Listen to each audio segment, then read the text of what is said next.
Real business, real people, real stories. Welcome to Real Business Podcast. I'm your host, Robert Benenati.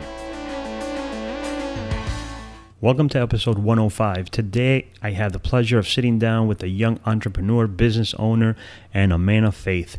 I've known him for over a decade, and I've seen how a one-man shop has grown to a company with sales over 7 figures a year due to his persistence on hunting for the right marketing strategy, which he found.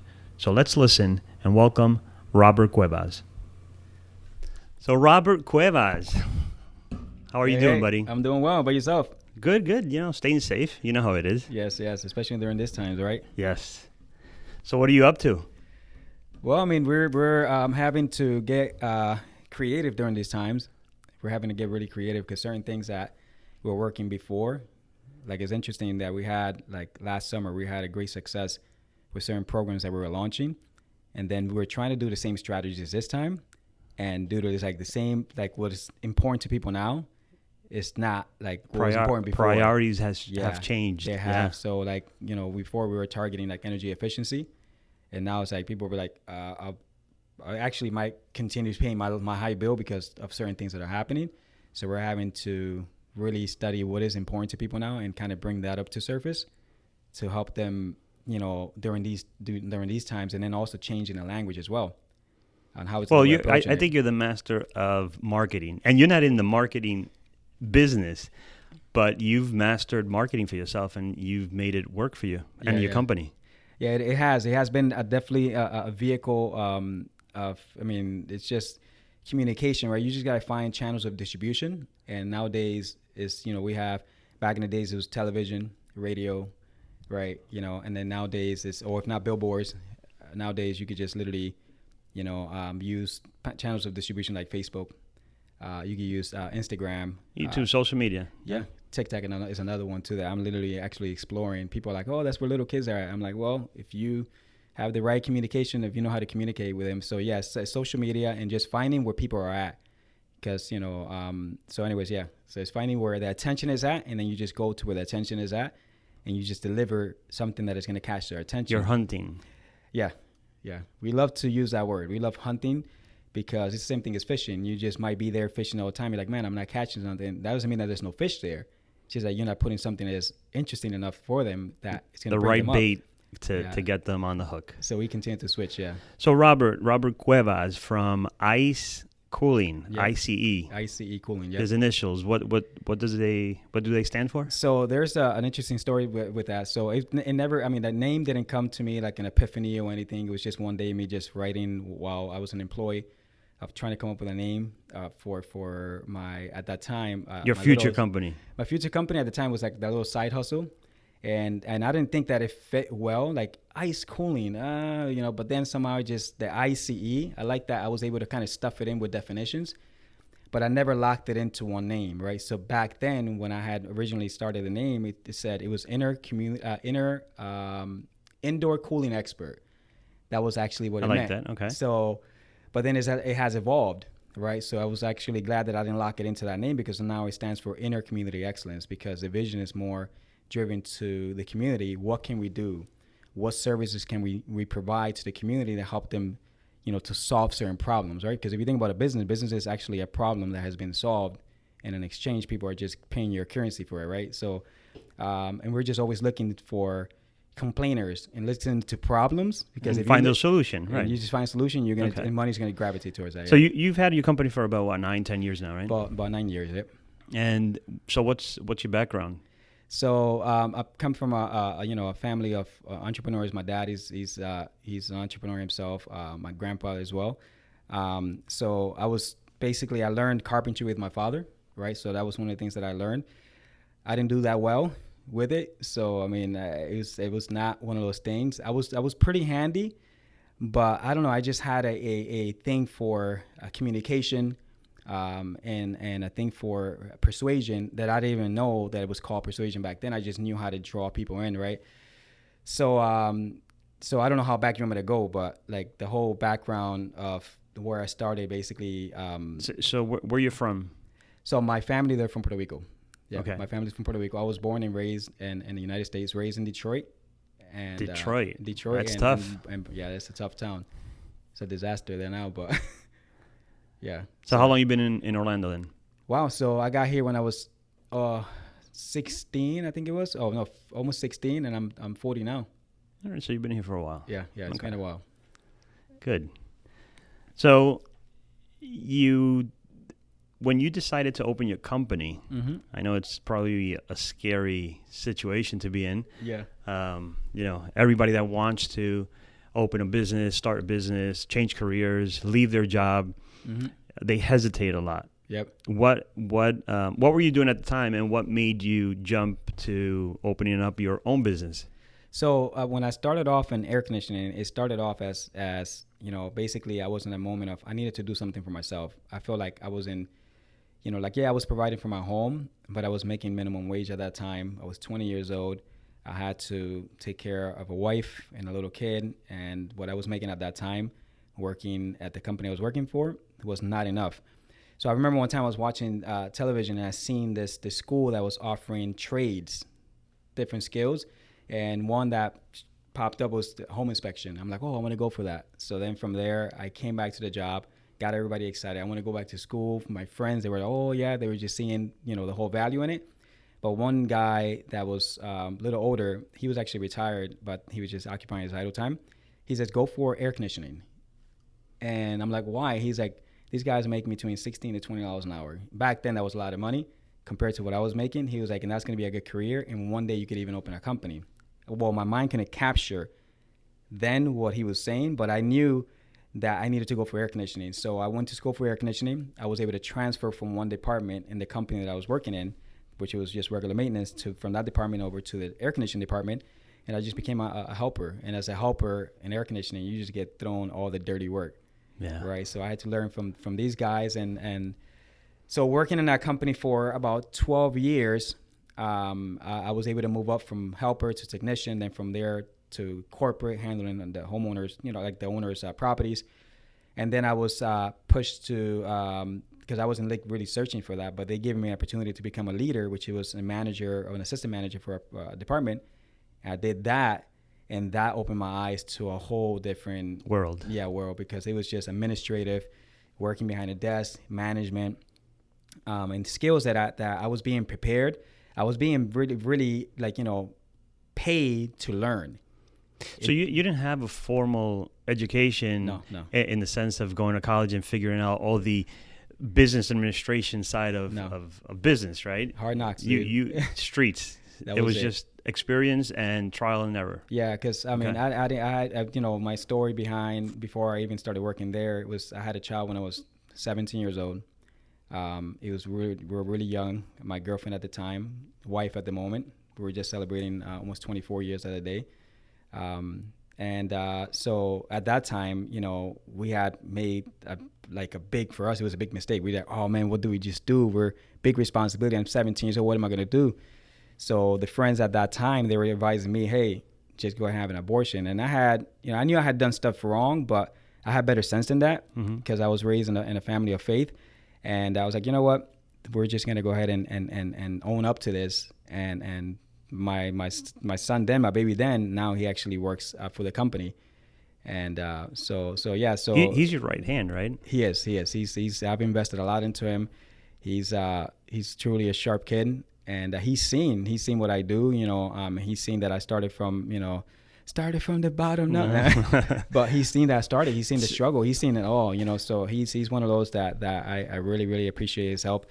And I tell him every single time, I'm like, listen, I'm setting the bar so high that you're supposed to exceed that, right? So, and he's working for it. He's up for it. So good. Yeah, he's been a good thing. Yeah, he's to a smart work kid. With him. Yeah. So let's fast forward a little bit. So you worked for this company, X amount of years. Yep. You decide to leave and do this on your own? Yeah. So I was really pushed because I was in leadership so already. You were pushed out of the company, out of the position. Yeah, because I was put in a the politics of corporate. There was things that I didn't like that were going on, and I felt like I was having to prove myself when I had already proven what I knew, and I didn't feel like I appreciated it, like a lot of employees do feel. So then in my mind, I always said, I'm like, if I ever start a company, I want to make sure that everybody that works with me feels like leaders and they feel like a sense of ownership. Part of the company. Yeah. Right. And so I remember that I came to my wife and I told her, I was like, hey, I want to open a company and stuff. She's like, yeah, but we don't have any savings right now. Whatever. It was really like tight back then. But then I came and I was like, all right, I'm going to deal with it. And then they just started pressing more. And I'm like, you know what? This is it. I'm done. So I told her, you know, she seen the confidence that I had when I came up to her the second time. I was like, we're going to make this thing happen. And she was like, all right, let's do it. So I went ahead and started my company. And I started off with just only the handful of side job customers that I had. It was very easy, right? It was just super easy to start and just get it done, right? Oh, no, dude. It was something. It's been a lot of scary nights, you know, not knowing how you're going to get sting about it. Because now you got to go out there and you're not, you know, it's not an automatic check coming in every week, right? So now it's like you got to go out there and hunt. And I will come home sometimes and I didn't bring home a kill. I'm like, today I didn't do anything. And I was out there hunting. So there was times I would leave the home just to and dress for success. Just go out there trying to make meetings or whatever it is. And I remember when I first left that I had certain friends that at the time that, you know, good friends. And they were like, oh, you know, that we're going to basically just give you some extra jobs or whatever it is. And I was like, okay, I put all my hope. So my hopes were very like put on different things. And I started realizing that I couldn't depend on that because then they didn't come through and then I would be disappointed. Right. And it really was coming back to what am I going to do? It depends on you. Yeah. Solely on you. It depends on you. You getting up early in the morning and having to do what is it you got to do. And it became my duty and obligation, right? It was a weight that I needed to really. But I was learning how to hunt on my own. Nobody taught me that. I was learning how to go out there and figure things out. You know, the skills that I had acquired in that company were good, but more for a more mature company. Mm-hmm. I was here. They didn't teach me how to deal with something that's being like started from the bottom, like with no foundation. I didn't know none of that stuff. So I didn't know what questions to ask. Like, what's the right question? Like you want, and then from there, you know, you got people that, okay, this guy, they can really tell like you're not experienced, right? So it was a struggle, a big struggle for many years. Many times of me wanting to quit, you know, many times of tears and my wife seeing me like, you know, I'm frustrated. But then from there, you can't translate that. You can't transfer that over to your home. You're the leader. You're the leader. So yeah. I'm like, I'm having to stuff this. I got to stick it out and then just, you know, wipe it off and come back to the home and just preach hope. We're going to make this, right? We're going to go ahead and we're going to do this. So but you know, our wife, she's not a fool anyway, so she could see it. She's like, hey, you know, we're all right. And we're like, don't worry, you know, but yeah, so it was myself. And then I was able to bring my first helper, which was a family member, and he was really helpful for certain jobs. But yeah, it's been a struggle and it's been a learning. And I think that one of the things that was disappointed too was that some people that were doing business back then, they didn't tell me about that part. You just see them there. So then when like at that point of success, right, at that point of accomplishing something of arrival. Well, most people, that's what they see in other business people. Yeah. And they don't know the stories of struggle and hardship and sweat and tear, you know, that you have to go through in moments of wanting to quit. I think everybody that started a business goes through that. Yeah. If you don't go through that, I don't know. I mean, then I don't know. You don't grow. You just don't grow. Yep. I think those are the moments you actually grow when you have to go through those those hard moments of doubt. You know, they definitely stretch you. They stretch you beyond. Like you really want to know what you built, like how you built and stuff, like what you have in you. Put yourself through those moments. Yeah, how bad you want it. It makes it. You know, you just quit and go find yourself another 9 to 5, but. You know, it does. It's really hard. It's tough. And most people, the part I'd never judge anyone that, you know, is driving an, exotic car or dress well or have these, because they got there for some reason. Yep. They must have done something right, you know? And that's who I personally want to learn from and be inspired and motivated, right? And it's not all about the material world. It's more so that the success and how they broke through those hard moments. Yeah. So I think one thing that helped me out, I remember reading a quote early on, right? So, and it was a quote from Hernando Cortez, the story of how is it like they conquered, I think it was Mexico. And it says that it was basically burn the ships all in or nothing, right?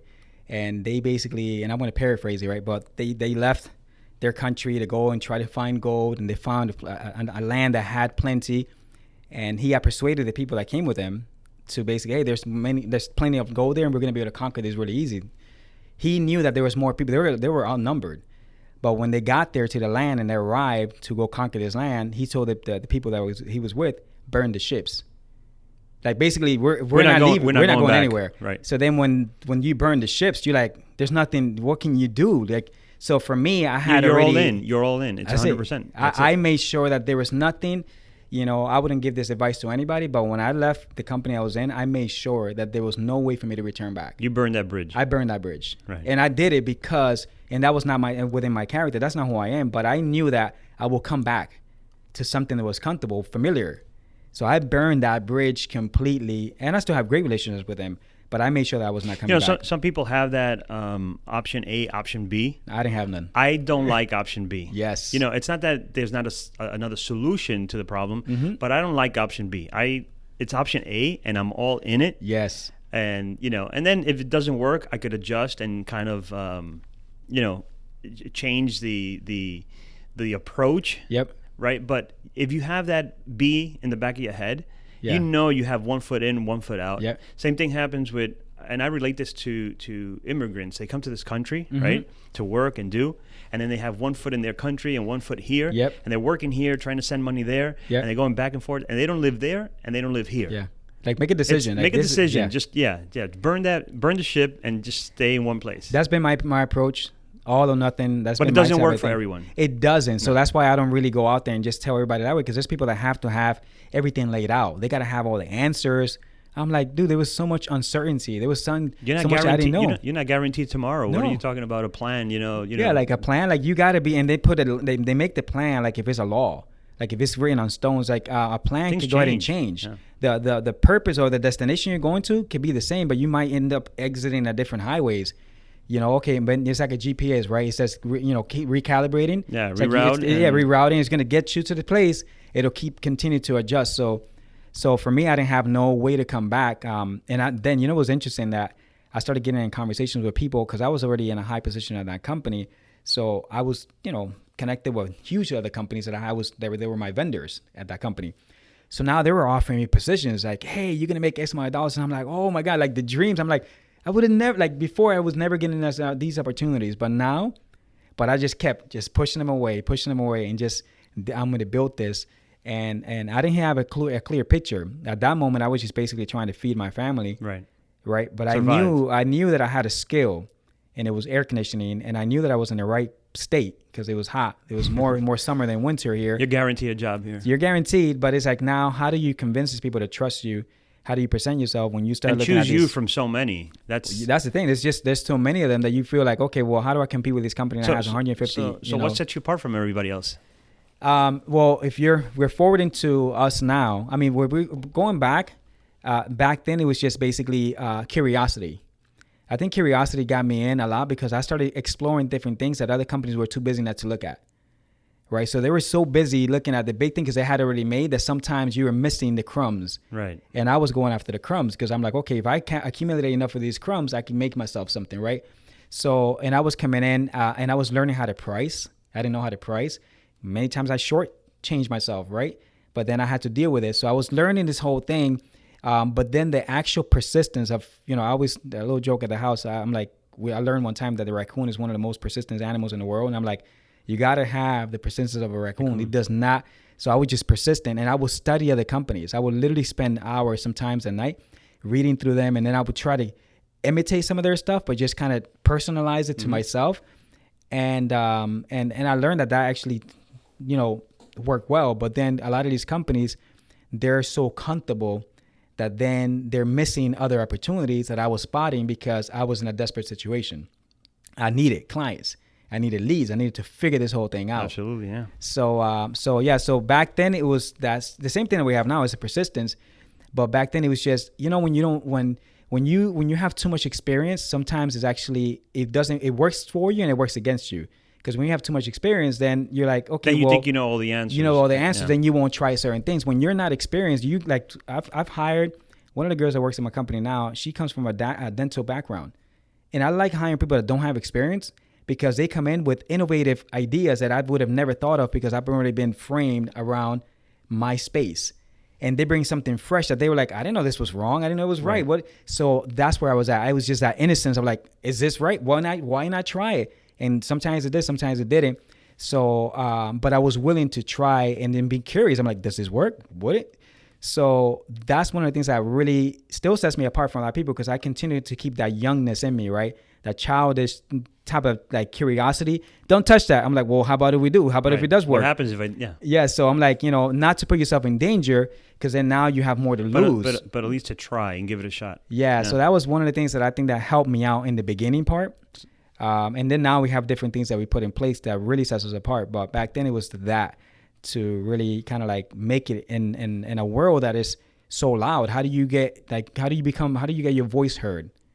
Right? How do you become loud enough to people to notice you? So here we go to the next thing, and I want the listeners to listen to this one, because I know you since right around that time when you started your own company. We go way back. And one of the things, I used to call you back because I realized you got yourself into, you do AC, you have an AC company, but you've shifted that now. I mean, so let's go back a little bit. So you start by yourself, 3 years of struggle. So today you have what, 9 employees, 5, install vehicles. You're doing what, 7 figures? Yeah, we're doing 7 figures right now. But now I'd let everyone know where you're at today. Yeah. But what got you there was you got yourself into marketing. Yes. You studied marketing. You were going to all these places. I would see your Instagram. I would see your Facebook post. I'm like, what is Robert doing in Vegas? What is he doing in New York? Yep. And then we had several conversations that to today, I appreciate you. Yeah. You opened a lot of doors for me in the world of Facebook, actually. Yeah. And Facebook marketing and pixels and funnels. And it was like, oh my God, what he's talking about, and you got me going into that, and I've used that for myself. But tell the listeners that what got you into the marketing, why marketing, and you have like a second business within your business. Yeah. So my thing was basically I was trying to solve my own problem. I had hired a marketing company, and they were telling me that hey, you have X amount of impressions. I'm like, but the phone is not ringing. So I'm like, your impressions are not impressing me. Your things are not really doing anything for me. And I was paying him every month. And I've never been, like one to go after loans. But I remember that I had gone after this high interest loan company back then, which I won't mention the name, but it was very high interest. But the whole plan, the business plan I had was going to be for marketing and just put it into another company. And I had about $20,000 I was putting into this thing. Completely waste. Nothing was delivered. I ended up having to pay this whole thing back from my own income tax. My wife was not happy. She's like, what did you do? And I'm like, There's a risk. So the whole thing was this. I'm like, there has to be a better way. I have to figure this whole thing out. I had this thing for marketing because it caught my attention. But it was, as an owner, you're just so busy in the grind that it's like, how do you learn something new? So I needed to figure that out, right? So back then, it was a few years back, I want to say about 3, almost 4 years ago, I started seeing just where people were spending time in. And it just caught my attention. I'm like, people are really hanging out on Facebook, hanging out on social media. So, later on, I started learning that people that are on Facebook, they're impulsive buyers versus the people that go on Google, they're intentional buyers. People don't go to hang out on Google. They go intentionally to search for something, to find something, they get out of there. Right. When you come into Facebook, you're just hanging out and things just come up and you're like, oh, okay, it's an impulsive item. It's like when you're going through a regular store, things that are just right there for you to grab easy, right? So they're strategically placed. It's a strategy. For a reason. And people start buying things they don't even know they need and want. Know it. You don't even know why is that they're placing the milk all the way at the end. They're placing milk all the way at the end because you got to bypass all these other aisles. You need milk. Milk is a necessity. Yeah. So they put it right at the end. You have to go through the entire store. You got to go through a war, every channel and everything to fight temptations and everything to get all the way to the milk. Right. And then from there, hopefully come out of there just with the milk. And we all know that we come out of there with milk and everything else, right? Unless you're, you're just on a budget, whatever it is. But so I needed to learn marketing. I just dove myself into programs and I didn't know what was right. But I just started searching and then I started learning, about masterminds and all these things that were just this language that marketers use, right? Optimization and all. Yeah. You know what I find a little bit curious and contradictory is that nowadays we're being educated or told to know what your strengths and your weaknesses are, right? Yep. And focus on your strength and give your weaknesses to someone else that is strong at it. Yep. But the problem I find is that in marketing, it's very difficult to find a good marketing company that understands your situation and does right by you. Yep. That's one of the only things that I say that if it's a weakness, I think everyone that owns a business or is self-employed, entrepreneur, whatever it is, you should have some sense of marketing. Yep. Because you know your product. Yep. Marketing might know the technical side, but you know your product.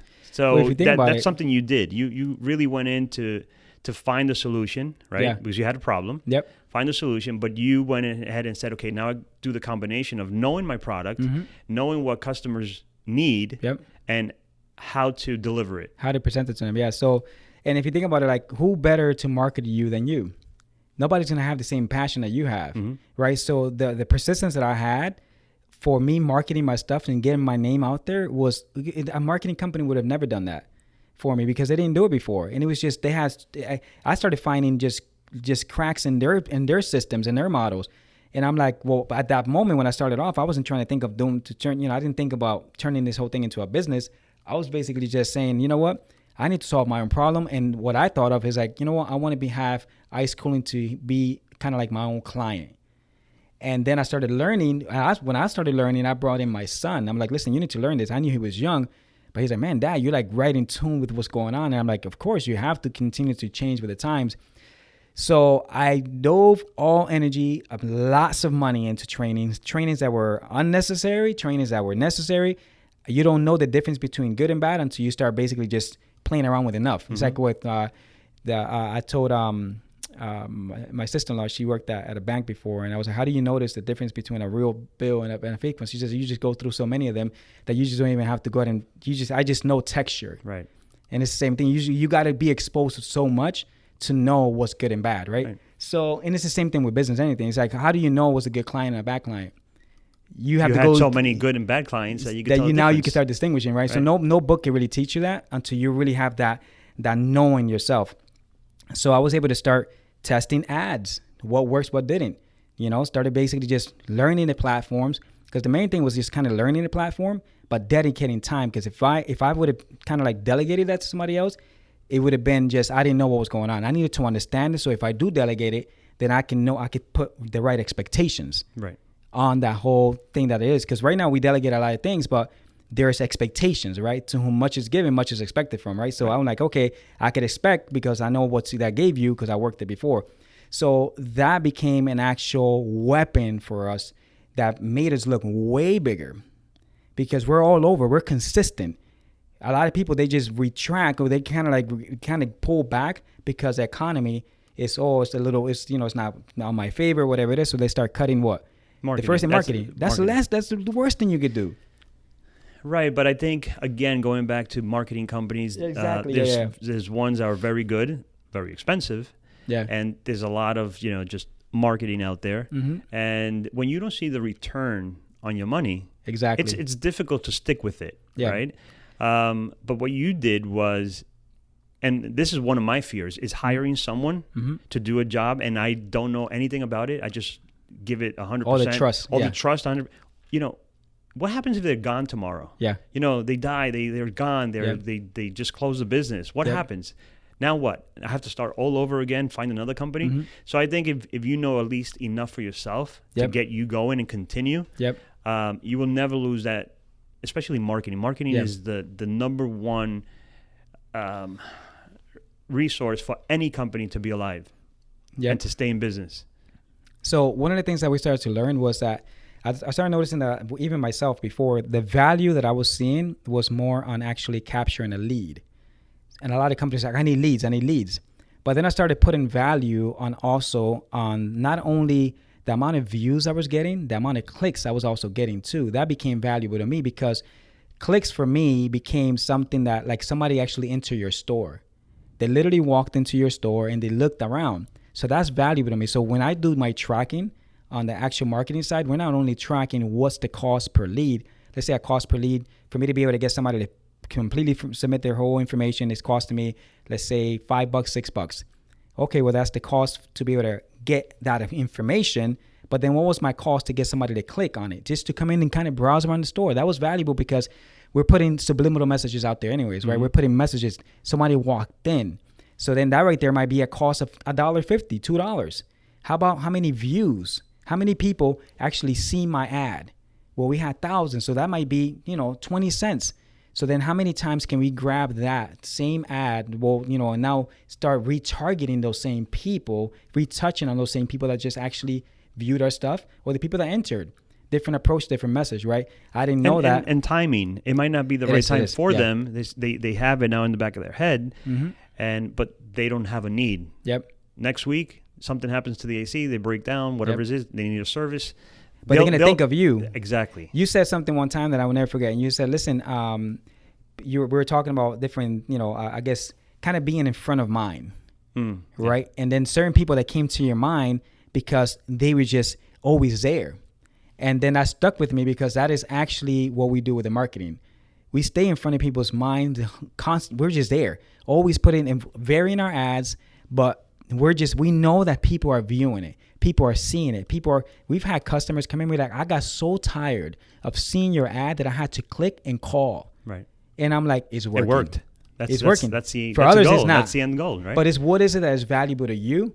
We've found different things that are valuable. It's valuable to me to be able to I need to know my cost per clicks. That's valuable. Other people, they just look at leads. But then, okay, you got a lead. What happens between the lead and the call, the appointment? There's a lot of information between, the first ad you put out and a deal you get out of it. Yes. Because your cost is going to go up anyways. Because if you got 10 leads, right, and then from there you only were able to close one, well then now what's your cost to close that one lead? That one lead, because you got to carry the cost for the other 9. Exactly. But what can you do with the other 9? There's not waste. There's a lot of information in there, valuable information that a lot of people overlook because all they want is the final sale. Yep. But what happens in between? Yep. That's all valuable there. These are things that never go to waste. We have last summer, and I'll just give you an idea. Last summer, we generated about 800 replacement leads. 800. Not installs ourselves, but about 800 replacement leads out of one campaign. The guys are still calling it to today. They've been able to close deals on leads that were 9 months old. They go back. I'm like, those leads are good. Don't give me an excuse that these leads are bad. Those people that give you a formula after 7 days, they're considered trash. I'm like, no. Even if somebody says, I'm not interested, that to me is like Grant Cardone said, that's a level of interest. It's like, you spoke to me, this is a level of interest. You're not interested today. Yes. You need my services because you have an air conditioner. At some point. Right. Somewhere. So it's like, how do we do it? We don't want to show too much aggressiveness. But at the end of the day, we know that you raise your hand for a reason, because the way that we're putting our ads out there is to communicate, not to confuse people. We're saying, we're identifying, we're creating an avatar. We're saying, are you this? Are you struggling with this? We're hitting pain points. And we're also triggering, saying, this is the reward. Here goes your pain, your current situation. Are you tired of this? Here's your solution. Do you want to be here? But then this is for you. Submit your information. So if you read and you understand, because another thing to understand about Facebook is that your average reading level in Facebook is 5th grade level. Mm-hmm. You're not writing to scholars here. You got to write with emojis, with things like that. You got so much noise there. How are you going to have pattern interruptions? You got to get creative. Raw videos. Sometimes you see our videos, they're really like simple. Like if my son just shot it, and it's like, they don't realize that there's strategy behind that. It's because we're trying to set ourselves apart from everybody else. And you're connecting, because those real videos, those raw videos, you connect a lot more than a full produced video. Yeah. They already know there's a company coming at them. Yeah. And it's interesting how it works in the mind, right? Because they're like, you're still a company, but there's just the rawness of the moving of the camera. It's just all these strategies. But we've been able to learn that as we're moving. This is not and trying. You're still trying. Oh yeah, we're learning every day. Right now, I feel like I'm starting all over again. But one thing I tell the team is like, we're starting at level 1. We're starting at number 1, but at a higher level. So it's like, okay, we topped our last level at 10. Now we're at a higher level, but we're starting back at 1. Right. So we're still ahead because we're on a higher level. It just started at one. So this is good for us. So, okay. So to recap a little bit here, you have an AC company. Yep.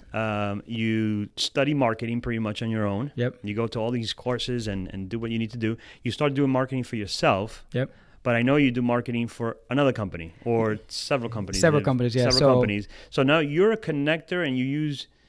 Tell me a little bit about how that works exactly. Because I know you do marketing for your own company, so you're your own client. Yep. And then you have other clients as well. Yeah, so we use our company as kind of like a test. We use our company as a model to be able to prove to other contractors that this works. We're not, a lot of other marketing companies are coming out to, like, let's say, to a contractor or whatever, not understanding the space. One thing, though, the other clients are also in the AC business? They're contractors, but then now we're expanding our portfolio. We're getting into other niches. We're dealing with accounting.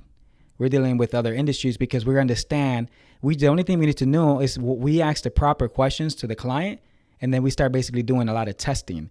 So testing is basically that whole, does it work? We don't come in, we don't approach an ad as an expert, even though we have experience. Right. We approach it like we don't know to see what we're going to be surprised with. Right. So we come in with a level of strategy, but we still leave it with space to be able to learn. With any space that we're coming into. A blank slate just to acquire all the information and learn that business in order to see how you're going to approach it. For instance, like from the real estate industry, right? So we've learned so much from the real estate industry, and we've actually been able to cross it over to our business because the real estate wholesalers, realtors, whatever it is, they are constantly dealing with who? With owners, right? So they have tools on finding owners and finding a home and finding a location, collecting data. If you're doing skip tracing or anything, they have all that. So they figure that out. We bring all that over to us, and now we're actually even better at marketing for contractors because we're able to create an audience that is so high targeted because we were able to use tools that other industries have figured it out. So this sometimes the answer that I need, another company, another industry has already figured it out. So we use with the marketing, us marketing for other industries. You implement that in your helps strategy. me to see their strategies. Yeah. And I'm like, oh my God, they got it. They solved this a long time ago. So there's nothing new under the sun, right? It's just only new ways of presenting it. Somebody else has figured out. You just carry and just repurpose it for something else. So with our company, I use mine for like our main clients, our air conditioning contractors. So I was able to get the attention of a huge company that they were doing about $100 million by just showing them results. They had the marketing figured out, quote unquote, right? They were dominating the radio, but I noticed that they were not dominating social media. And now I had already figured something out for my company. So I'm like, all right, well, now I'm going to approach him. Be like, hey, we figured out a few things. You mind, us trying it on you at no cost to you in the beginning? Because at the end of the day, when you have a gift, when you have something to serve in the beginning, you're going to serve it at no cost for free, right? But you're going to get something out of it, right? So there's, what do you think currency is? Is it only a dollar bill, or is it a relationship? Is it a contact? Right now, we're doing basically a collaboration. Right now, whenever this thing finishes, I'm going to go and share, and now you're going to have access to my audience. I'm going to have access to your audience. This is traffic. That's currency. This is that's currency. So it's like we can't limit it to, back in the days it was beans, like coffee beans. Whatever it is that is valuable, right? People still barter. So for me, it was like, okay, I could do this because I knew that I could deliver. The guy went ahead in a matter of 60 days, made over $1 million in sales with the leads that we were delivering for the guy. The guy was like, what are you guys doing? It is incredible. It opened a whole flood for us because then now he had access to contractors that wanted to be like him at the 8 figures and just growing their companies. So then now I was introduced to other contractors. And we just sat back with we have a business in our hands. So we switched our air conditioning company from it being an air conditioning company to being a marketing company, which is ICE, right? So it's ICE, it's Inner Community Excellence. ICE Marketing is one of the divisions, was kind of like the head, but then cooling is another division. So we were kind of like... So you inverted that now. Yeah, I reversed it. Yeah. Because the main thing is just, okay, marketing is where it's at. We just need to get the right attention. We need to know how to basically dominate the conversation, and we know how to do that. And the cool thing is that you took all this experience, all this trial, and you went to deliver it and offer it to another AC company. Yeah. That was risk. That's risky. Yeah. Because in the same state. in the same state too. That was one thing that people were like, okay, how are you doing that? So, you're basically just cutting yourself short. Well, that's a mentality of lack, of scarcity. But when you have a mentality of abundance, it's like, okay, there's enough water for all the horses to drink from here. Mm-hmm. So it's like, okay, well, hold on. But that's really rare to see. I salute you for that, because that's really difficult to see people sharing. When you find that golden, it's hard to I'm not let saying, it go and give it to somebody else and let them run with it. Well, I'm not saying. I mean, there has to be you're still protecting yourself. Well, you're the one. The good thing is you're the one doing it. Yeah. So you at any moment just unplug the computer and you're done. We have control over it. It's kind of like SpongeBob, the Krabby Patty formula. Yeah. They were always trying to get it. It's like we have that formula, right? We control that, but then we know that that's a good gesture. Listen, we're in the industry for the industry, right? So then when we did that, but I knew who I was going after as well. I needed to go after the Goliath to be able to get him to get my attention, to be able to get attention from other contractors, because I knew that he was highly respected. So it's kind of like when you go into a school, it's not advising people to do this, but when you go to a school, you're like, okay, where's the bully at? Right. Get rid of him, like show respect, and everybody else is going to respect you. Right. So it's kind of like that approach. But it wasn't that well thought out until later on. I'm like, man, that was actually a good move, because it was a risk. I'm like, is it going to work? How are we going to do this? Again, it's risk in business, Total risk. It was a total risk. But I think it kind of it gets that whole fire in you of like the newness, innovation, trying something new. And it got the attention. And now we're basically doing the marketing side of it. We're figuring things out, how to approach people, how to communicate, how to not to run ads like a fatigue, like just constant, just the same thing. How do we get creative? So it just keeps us sharp. So what's your next, future goal? So, I mean, your near future goal, at least. Yeah. So ICE, the whole, like right now with our company, I like I've told the whole team before, I'm like, listen, this is not only exclusive to air conditioning. This is just one of the things that we do. I had a previous business before that I was doing importing and products. I became really good at that, sourcing products. So there's opportunities that we have there. Now that I know that space, kind of going in line with what you had said before, we're able to put people to manage it, right? Because I'm not going to pour water or let rain on something that's on a piece of land that there's not a worker to work the ground, right? So it's like, okay, I need to first get somebody to manage it, and then I can start pouring fuel, right, on it. Be like, okay, this could be like, it could work. But I understand that space. So that's one thing that we might be adding to the ICE. Real estate has always been in my heart. I think that all successful people always end up with real estate. That's where I need to go with experts like yourself and going with experts. But listen, I want to start investing. So we've always envisioned ICE real estate as well. So there's a few things that we have in mind. I mean, I do communications. So I know that one of the reasons why I was born, and this is, getting a little deeper here, but one of the reasons why I was born is to be able to provide people with keys to unlock their potential.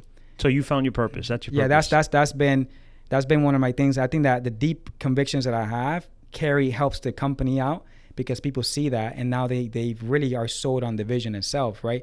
And for them to be able to have their own, because it's not like, oh, everybody has my purpose. No, it's just how is it that they're going to contribute. So for me, I have a passion to help and to give people keys, because keys for me are principles and laws that can unlock certain things, right? So I've been able to, it doesn't have to take you that long, as long as they took me to figure certain things out. A book kind of summarizes everything, and you're like, this is 30 years of this man's life in a book, and you just literally get all these keys so easy for somebody else. Right. So that's just the way it is. So your life has plenty of keys. My life has plenty of keys that we've struggled, and now we're sharing it right now in the podcast. We're saying certain things. I know that you just got to find the right lock to unlock. And exactly, because I wasn't born for everybody. Right. I was born for a group of people that I know, because not everybody says well with me. They don't like the humor. It's just the way it is. It's just life the way it is.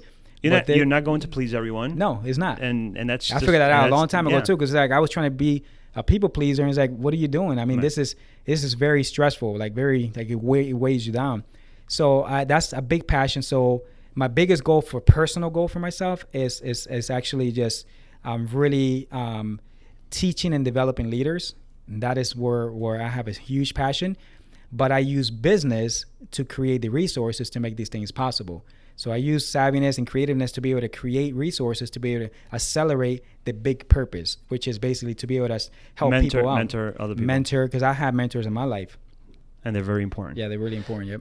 So, Robert Cuevas, where can people find you? Where can they find you? Find your company at? Yep. If they want to get a hold of you, not for only AC, but Yep. just to talk to you, talk about marketing, maybe even hire your company to do marketing for them. Yep. Where can they find you? So like right now, what the company name is ICE Cooling. So you can find us on Facebook. And then for me personally, you could just find me on Facebook as Robert Cuevas. You could go ahead and basically direct message me also. And we probably put a link or something on this or whatever. I'll put all your information there. Yeah, we could put that as well. And I'm is there a number you want to share? Well, I have my company number, so I don't know if somebody wants to. Yep. Yeah. So let me go. I don't even have it memorized. Let me go ahead and give it to you real quick. Let's see here. So yeah, if you're looking for marketing, if you're looking to repair your AC, or just speak to Robert Cuevas, I know he'll be more than honored to take time out and tell you more about his story and, get inspired and motivated if you heard this. So what's the number? So the number is 407-490-2490.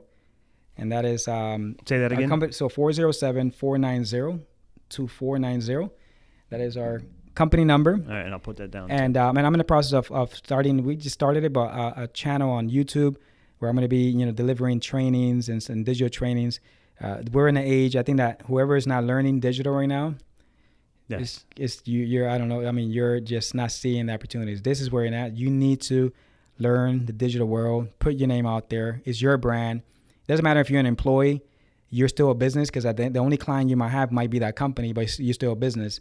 And if you become so valuable and so valuable to a company, when they start getting rid of people, you're not the first one they're going to think of, right? They're going to think of you to keep you because they're like, okay, this person is valuable. So how valuable do we become? There's education, learning.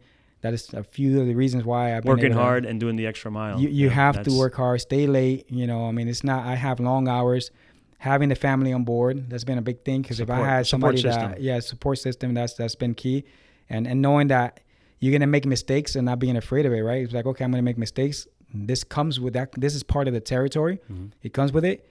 Just you got to just go with it and then learn from others as well too. Because I've been able to learn from others, and reading. I hated reading before, but now I enjoy reading. I know you do as well. Readers are leaders. Readers are leaders, and if not, then just audiobooks, man. Turn your vehicle into an auto. What is that? Mobile university. Even podcasts. Even listening to this is big now. It's funny that they did a study that showed that the average person that listens to a radio, they make anywhere between $35,000 to $40,000 a year. And the podcast listeners, they're making over $100,000 a year. It's just a different, mindset. It's a different mindset. Because listening to a lot of music, now that it's bad, it's like chewing gum for the ears. Mm-hmm. You're just there, but it's like, what are you doing? Are you growing?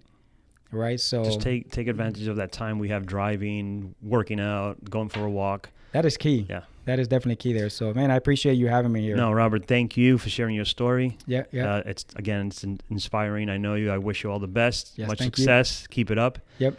And we'll do this again some other time. Yeah, you as well, man. Thank you. I appreciate it. Thanks. If you like the topic in today's episode, please like, comment, and subscribe. Check us out on iTunes or visit Real Business Podcast for more information. Thank you. Until next week, stay real.